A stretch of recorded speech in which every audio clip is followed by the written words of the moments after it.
तेव्हा भाऊ आपण मुख्यमंत्री झाला आणि 4 ओळीचा शासन निर्णय आला आणि मग महाराष्ट्रामध्ये आनंदाचं वातावरण झालं.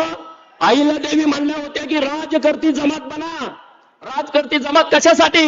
देवाभाऊनी 4 ओळीचं पत्र मुंबईमधनं काढलं आणि ग्रामपंचायतचा ग्रामसेवक आणि सरपंच पाहायला लागला, पंचायत समितीचा बीडीओ पाहायला लागला, जिल्हा परिषदचा अध्यक्ष, जिल्हा परिषद सीओ म्हणायला लागले, अरे जावा दुकानात अहिल्यादेवीचा फोटो मिळतो का बघा.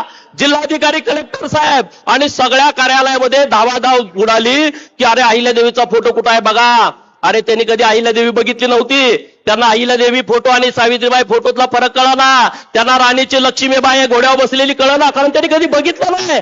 इतका मोठा अन्याय, इतका मोठा अन्याय या देशामध्ये देशासाठी काम करणाऱ्या महापुरुषांच्या बाबतीमध्ये घडला असेल तर ते फक्त आणि फक्त होळकर घराणा आहे. आणि भाऊ तुम्ही न्याय दिला आणि